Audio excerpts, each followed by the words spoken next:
नमस्कार दोस्तों, राज्य सेंटर में आप सभी का हार्दिक स्वागत है। आज का टॉपिक है कक्षा 10 class Bihar board NCERT book नागरिक शास्त्र के सभी पाठ संख्या 3 लघु, अति लघु एवं दीर्घ उत्तरीय सारे प्रश्न एक साथ संग्रहित किया गया है। जिससे अंत तक देखें, लाइक करें, शेयर करें, कमेंट करें और चैनल को सब्सक्राइब कर लें ताकि सभी नोटिफिकेशन आपको मिलता रहे। तो चलिए, प्रश्न है पहला, मिलान करें। तो मिलान करें, समाजवादी पार्टी का चुनाव चिन्ह साइकिल छाप, राजद का चुनाव चिन्ह लालटेन छाप, लोजपा का चुनाव चिन्ह बंगला छाप, जदयू जिसको जदयू जदयू के नाम से जाना जाता है और इनका चुनाव चिन्ह तीर छाप, जो कि वर्तमान में हमारे सरकार में है। नीतीश कुमार की सरकार जो बनी हुई है, बिहार के मुख्यमंत्री हैं, वे जदयू के सरकार बनी हुई है। अगला है कांग्रेस पार्टी, यूपीए गठबंधन, भारतीय जनता पार्टी एनडीए गठबंधन, कम्युनिस्ट पार्टी क्षेत्रीय पार्टी, झारखंड मुक्ति मोर्चा यह क्षेत्रीय दल झारखंड की है। अगला प्रश्न है, बिहार में हुए छात्र आंदोलन के प्रमुख कारण क्या थे? तो देखिए, सबसे पहले बिहार में हुए छात्र आंदोलन के प्रमुख कारण जो थे वे निम्नलिखित थे, क्योंकि सबसे पहले छात्रों की जो स्थिति थी वह काफ़ी दयनीय थी और बेरोजगारी की समस्या सबसे अधिक थी, जिसकी वजह से और भ्रष्टाचार के कारण छात्रों के साथ अनेक प्रकार के गलत दुर्व्यवहार किए जाते थे, जिसके लिए बिहार में छात्र आंदोलन हुए। तो इसके प्रमुख कारण जो थे वह निम्नलिखित थे। पहला, बिहार में हुए छात्र आंदोलन की पहला कारण दयनीय आर्थिक स्थिति, दूसरा अत्यधिक बेरोजगारी, तीसरा भ्रष्टाचार, चौथा महंगाई एवं खाद्यान्न की कमी। इन सभी को देखते हुए बिहार में छात्र आंदोलन सक्रिय हो गया। अगला प्रश्न है, चिपको आंदोलन का मुख्य उद्देश्य क्या थे? तो देखिए, चिपको आंदोलन का मुख्य उद्देश्य निम्नलिखित थे। चिपको का मतलब होता है चिपक कर, आंदोलन मतलब होता है लड़ाई करना, संघर्ष करना, यानी कि पेड़ों से चिपक करके अंगू के पेड़ को काटने से रोकने के लिए वहाँ के आदिवासी लोगों ने अंगू के पेड़ से चिपक करके उसकी रखवाली किए। इसी आंदोलन को चिपको आंदोलन के नाम से जाना जाता है, जिसका मुख्य उद्देश्य निम्नलिखित है। पहला, खेल सामग्री की कंपनी, यानी कि खेल के सामान बनाने वाले जितने भी कंपनी थे वे अपनी स्थिति को मजबूत करने के लिए उनके द्वारा जारी अंगू के पेड़ की कटाई पर प्रतिबंध लगाना, यह चिपको आंदोलन के प्रमुख उद्देश्य थे।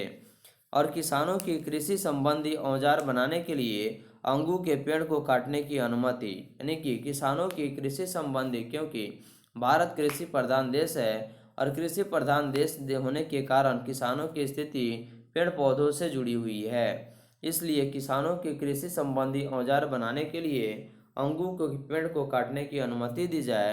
और तीसरा, अस्थानीय जंगलों की सुरक्षा के लिए अधिकार की मांग। अगला प्रश्न है, स्वतंत्र राजनीतिक संगठन कौन होता है? तो देखिए, स्वतंत्र राजनीतिक संगठन व्यक्तियों का ऐसा समूह है जिसका मुख्य उद्देश्य सत्ता प्राप्त होता है। यानी कि स्वतंत्र राजनीतिक संगठन व्यक्तियों का ऐसा समूह है जिसका मुख्य उद्देश्य सत्ता प्राप्त करना होता है। इसका प्रत्येक सदस्य अपने सामान्य उद्देश्य की प्राप्ति के लिए एकजुट होकर मतदान, चुनाव लड़ना एवं नीतियों को कायम करते हैं। अगला है, भारतीय किसान यूनियन की मुख्य मांगें क्या थी? तो भारत के किसान यूनियन मैंने संघ की जो मांगें थी वह प्रमुख मांग क्या थी? तो देखिए, भारतीय किसान यूनियन यानी कि संघ की मुख्य मांगें निम्नलिखित थी। पहला, गन्ना एवं गेहूं की सरकार खरीद मूल्य में बढ़ोतरी करना, यानी गेहूं एवं गन्ना की खरीद में मूल्य जो है सरकारी रेट उसमें वृद्धि करना, बढ़ाना, और सस्ते दर पर बिजली की आपूर्ति करना, क्योंकि किसानों के लिए अगर बिजली आपूर्ति सस्ते रेटों में अगर होती तो किसान अपने फसल को लगाने में काफ़ी सहायता प्रदान कर लेते। किसानों के बकाये कर्ज को माफ़ करना, यानी किसान की स्थिति जो दयनीय थी, अब वे सभी लोग कर्ज जो लिए हुए थे उन सभी कर्ज को माफ़ करना, यह भारतीय किसान यूनियन की मुख्य मांगे थी। उसके बाद है गरीब किसानों के लिए पेंशन की व्यवस्था करना, यानी कि जो किसान भूमिहीन है, उनके पास भूमि नहीं है, ऐसे किसान के लिए यह मांग किया गया कि उनके लिए पेंशन की व्यवस्था की जाए। ये सभी मांगे किसान यूनियन के नेता महेंद्र सिंह टिकैत ने की। उस समय भारतीय किसान यूनियन के जो नेता थे वे कौन थे? वे थे ये महेंद्र सिंह टिकैत। अगला प्रश्न है सूचना के अधिकार आंदोलन के मुख्य उद्देश्य क्या थे? तो देखिए, सूचना के अधिकार आंदोलन के मुख्य उद्देश्य प्रजातंत्र को पारदर्शी बनाना और देश के प्रत्येक नागरिक को सूचना के अधिकार के तहत सरकार के प्रत्येक कार्य एवं सरकारी कार्यालयों की गतिविधियों को जानना था। इस सूचना के अधिकार आंदोलन के मुख्य उद्देश्य प्रजातंत्र को पारदर्शी बनाना, यानी कि सभी कोई उसके बारे में जान ले, देख ले, और देश के प्रत्येक नागरिक को सूचना के अधिकारों के तहत सरकार के प्रत्येक कार्य एवं सरकारी कार्यालयों की गतिविधियों को जानना, यह सूचना के अधिकार आंदोलन के मुख्य उद्देश्य थे। अगला प्रश्न है राजनीतिक दल की परिभाषा दें। तो ऐसे व्यक्तियों का समूह जो राजनीतिक दृष्टिकोण से संगठित होकर सत्ता प्राप्त करना चाहते हैं उसे राजनीतिक दल कहते हैं।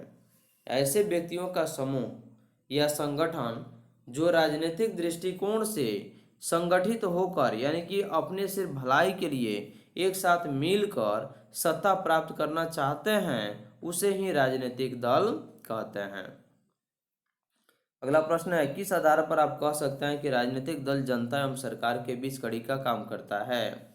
तो देखिए, राजनीतिक दल जन इच्छाओं को, जन मैंने जनता के इच्छाओं को समझकर जनता की मांगों को सरकार में रखता है और सरकार से ऐसी सभी कामों को कराता है जो जनता की आवश्यकता की होती है।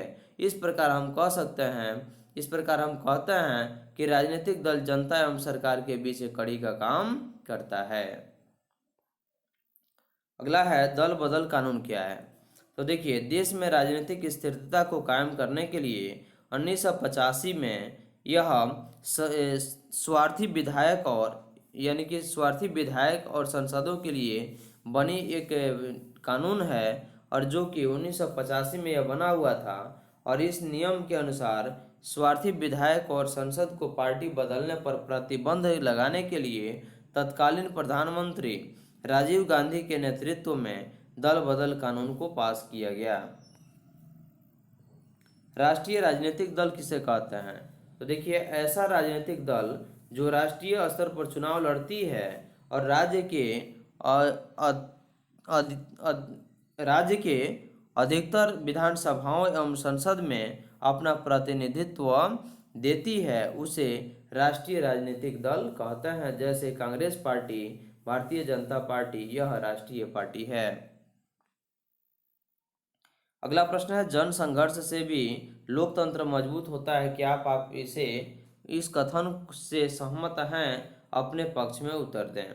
तो देखिए, लोकतंत्र जन संघर्ष का परिणाम होता है। जैसे सदियों से चली आ रही निरंकुश राजतांत्रिक शासन व्यवस्था को ध्वस्त कर, यानी कि समाप्त कर, उसकी जगह प्रजातंत्र कायम करना यह जन संघर्ष ने ही संपन्न किया। 1688 ईस्वी की इंग्लैंड की गौरवपूर्ण क्रांति ने इंग्लैंड में प्रजातंत्र कायम किया और 1776 के अमेरिकी स्वतंत्रता संग्राम ने ब्रिटिश उपनिवेश की जगह एक संप्रभु राष्ट्र बनाया और 1789 ईस्वी की फ्रांसीसी क्रांति ने सदियों से चली आ रही निरंकुश लुई वंश का अंत किया और प्रजातंत्र कायम किया। निरंकुश यानी कि जिस पर किसी प्रकार का अंकुश नहीं हो, वे लुई वंश का अंत किया और प्रजातंत्र कायम किया। इस प्रकार हम देखते हैं कि जन संघर्ष से लोकतंत्र क्या होता है? मजबूत होता है।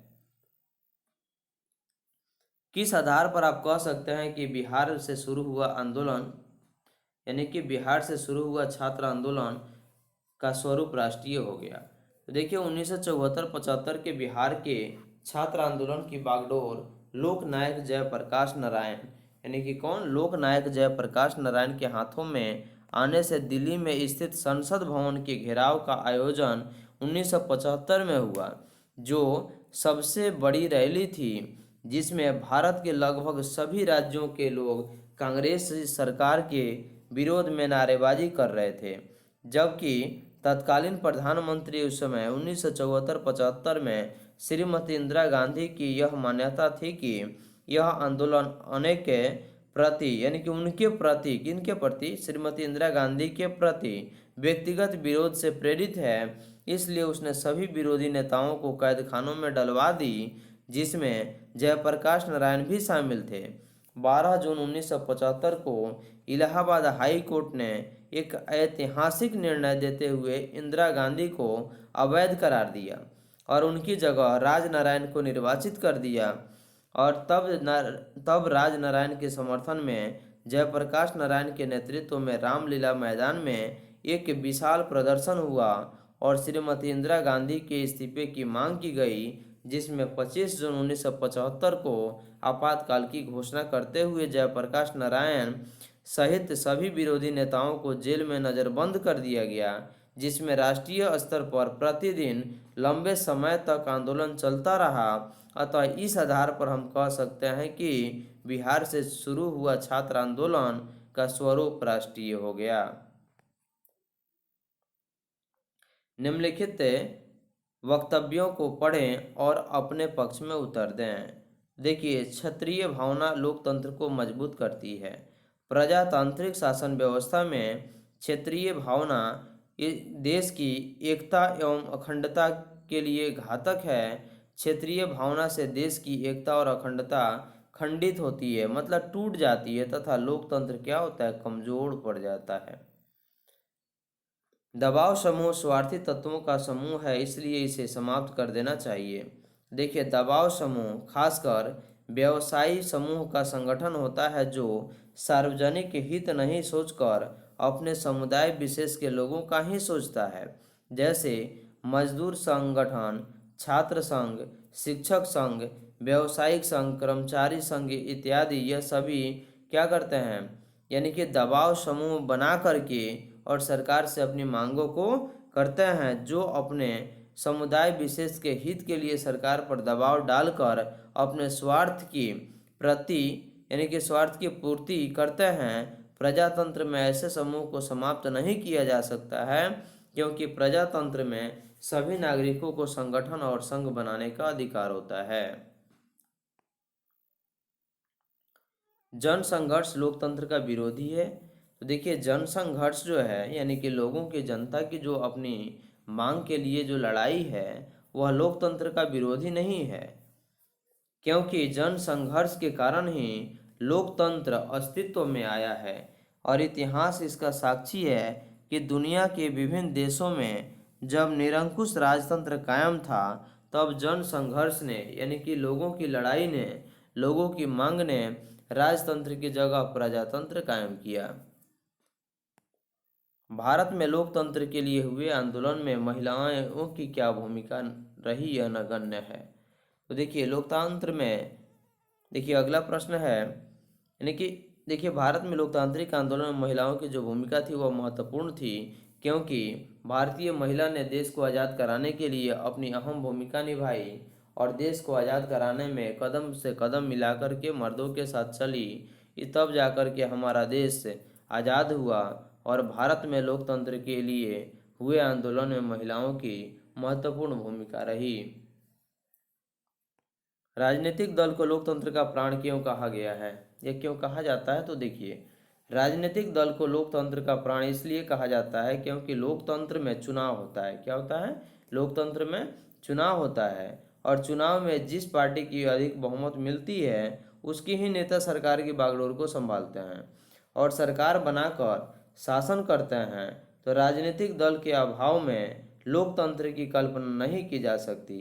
जिस प्रकार मानव शरीर में प्राण की मौजूदगी में ही शरीर का महत्व रहता है, उसी प्रकार प्रजातंत्र में राजनीतिक दल को बहुमत में रहने पर ही सरकार चलती है।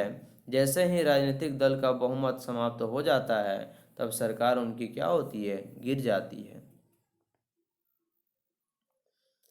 राजनीतिक दल राष्ट्रीय विकास में किस प्रकार योगदान करते हैं? तो देखिए, राजनीतिक दल राष्ट्रीय विकास में महत्वपूर्ण भूमिका निभाती है। जिस दल की सरकार बनती है वह दल सत्ता में आता है और देश के विकास कार्यक्रम प्रारंभ करता है, तो राष्ट्रीय विकास करना उसका मुख्य दायित्व होता है। दूसरी तरफ जिस पार्टी को बहुमत प्राप्त नहीं होता है वह विपक्ष में बैठता है और सरकार पर अंकुश बनाए रखता है ताकि सरकार कोई गलत काम न करे। जैसे ही सरकार कोई गलत कानून बनाने की कोशिश करती है तब विपक्षी पार्टी व्यवस्थापिका में हंगामा और शोरगुल करना शुरू कर देता है, जिससे सरकार की गलत काम रुक जाती है और सरकार पुनः विरोधी पार्टी की राय से विकास की तरफ बढ़ती है। राजनीतिक दलों के प्रमुख कार्य बताएं। देखिए, राजनीतिक दलों के प्रमुख कार्य निम्नलिखित हैं। पहला, राजनीतिक दल शासन काल संचालन करता है। राजनीतिक दल जो है यह शासन काल संचालन करता है। यह नीतियों एवं कार्यक्रम का निर्धारण करता है और यह चुनाव का संचालन करता है तथा लोक मत का निर्माण करते हुए सरकार एवं जनता के बीच कड़ी का काम करता है। यह भोली भाली जनता को राजनीतिक प्रशिक्षण भी देता है। राष्ट्रीय एवं राज्य स्तरीय राजनीतिक दलों की मान्यता कौन प्रदान करता है और इसके मापदंड क्या हैं? हमारे देश में राजनीतिक दल दो प्रकार की होती है। पहला राष्ट्रीय राजनीतिक दल और दूसरा राज्य सरकार या राज्य स्तरीय राजनीतिक दल, जिसको क्षेत्रीय राजनीतिक दल के नाम से भी जाना जाता है। और इन दोनों राजनीतिक दलों की मान्यता निर्वाचन आयोग द्वारा दिया जाता है। तो देखिए, निर्वाचन आयोग द्वारा वैसे दल को राष्ट्रीय राजनीतिक दल के रूप में मान्यता दी जाती है जो लोकतंत्र के कुल सीट का 2% सीट जीतता है, उसे राष्ट्रीय राजनीतिक दल की मान्यता दी जाती है। अर्थात लोकसभा में कुल 11 MP हैं जिनका सीट जीतना जरूरी है, जबकि क्षेत्रीय पार्टी की मान्यता प्राप्त करने के लिए किसी भी दल को लोकसभा या विधानसभा के चुनाव में डाले गए अवैध मतों का कम से कम 6% मत प्राप्त करने के साथ राज्य विधानसभा की 3% सीट या 3 सीट को जीतना क्या है आवश्यक है।